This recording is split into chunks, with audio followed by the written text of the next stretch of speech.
Welcome back, Regents students.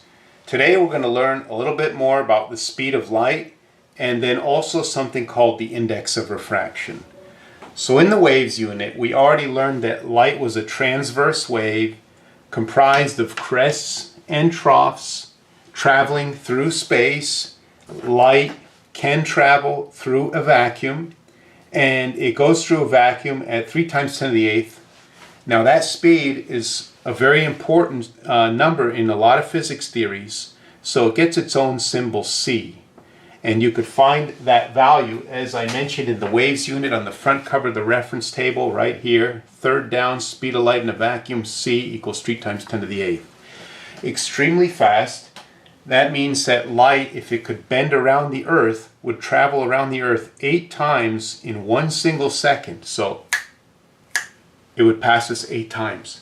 So very high velocity. However, when light starts going through other substances that it can pass through, like glass or water, we find that it actually decreases from that speed. It still goes extremely fast, but at a lesser speed. And here in this diagram, it explains why that happens. So the light ray comes in through vacuum 3 times 10 to the 8th meters per second, and then it hits something like a block of glass, which is of course made of atoms. I've only drawn 3 here, but there's a lot more. And what happens is that light ray gets absorbed by an atom, and then there's a slight delay before it's released. Every atom that it gets hit, the light ray gets absorbed and re-released, absorbed and re-released. Delay, delay, delay. Overall, what that does is it means that the light takes longer to travel from here to here because of the atoms. So then if it takes longer to go through this path, the velocity will now be less than 3 times 10 to the 8th. But a lot of people might think then it's like kind of like hitting a patch of mud with your car rolling, and then you hit like some sand or something and it slows you down, and you come out here. In the case of a mechanical object like a car, you would now roll at that smaller velocity. Maybe instead of 3, you slow down to 2, and then you go 2 after that. But that's not the case with light. As soon as it leaves that material and it goes back into a vacuum, it returns to its original speed of 3 times 10 to the 8th. Okay, so speed decreases in optical materials.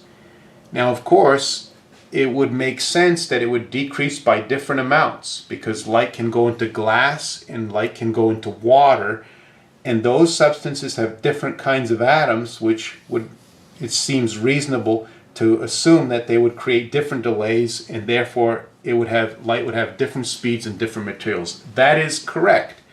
So to quantify the amount that light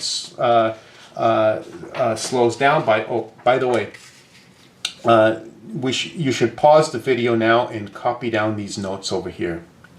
Okay, so as I said, light it slows down at different rates in different materials.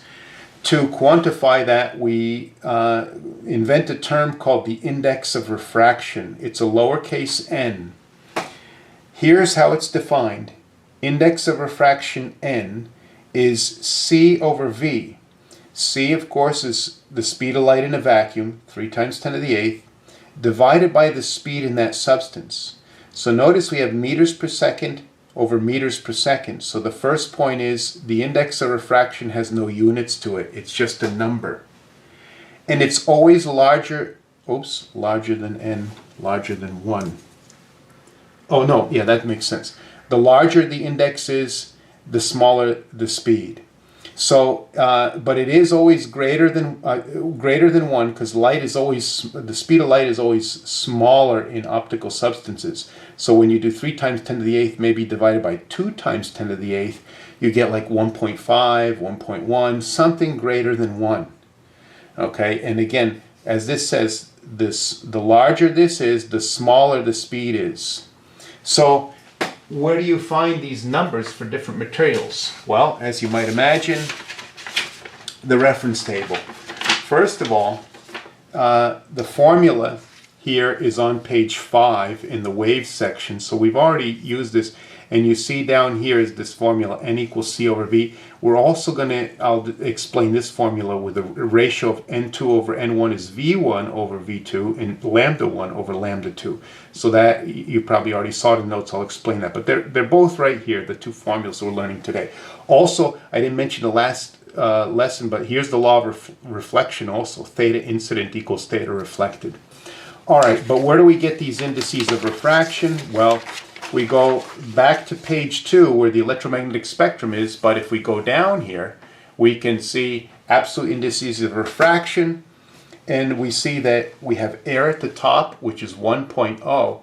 What that means is that the speed of light is pretty much the same in air as it is in a vacuum, right? If you do this over this and you get 1, obviously these speeds are the same. Technically, that's not true. Speed of light is slightly slower in a vacuum, I mean in air. So this might be like 1.0002 or something, whatever it is, you could look it up. But it's slightly above 1, but we round it to 1, meaning that speed of light doesn't slow down in air appreciably. But you see here, the numbers from there are all greater than 1. So, and if you look at them, the biggest number is diamond. 2.42. That means light is the slowest in diamond, the fastest in air.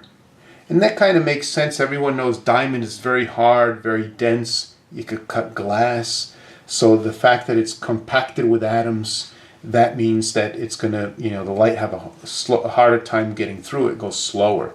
So that's where you get the indices of refraction.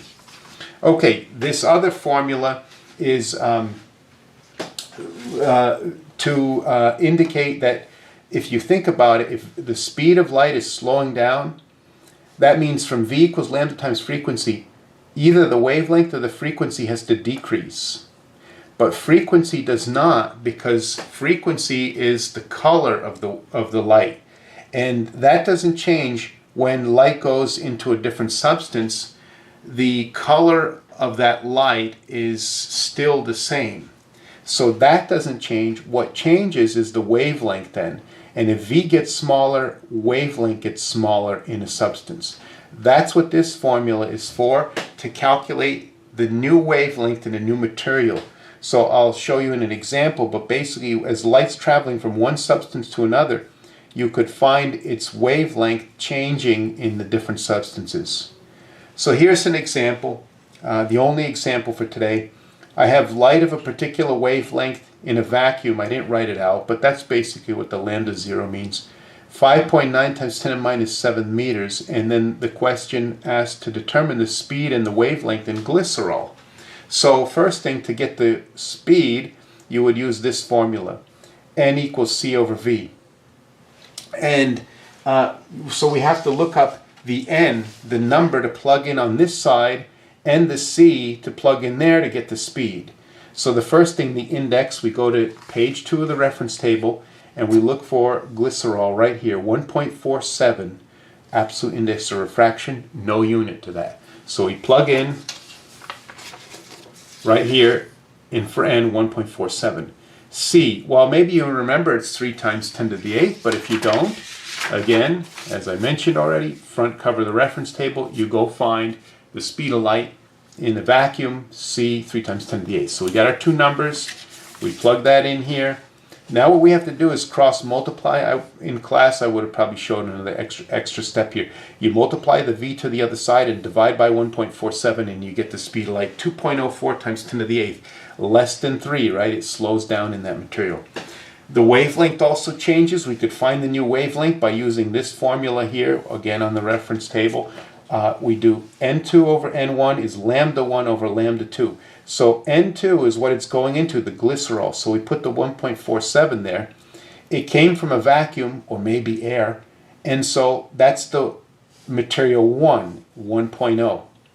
But if it came from water, we would put water's index here. So it depends on what it's coming from. It doesn't always have to be air or vacuum that the light comes from. Then notice subscript 1, subscript 1. So the index in the vacuum, the wavelength in the vacuum goes on the top, even though the index was on the bottom. Here, N2, lambda 2. So the index of 2, wavelength of 2. and then we cross multiply and solve, and we get the wavelength. Okay? So that is today's information. Again, light in a vacuum, 3 times 10 to the 8th.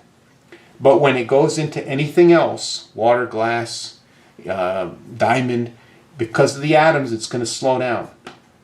It slows down by a different amount for every different substance. So we use this formula and the constants on the reference table to figure out the speed in the material, or this one if we want to find the wavelength in the material. All right, so I'll see you in the next video.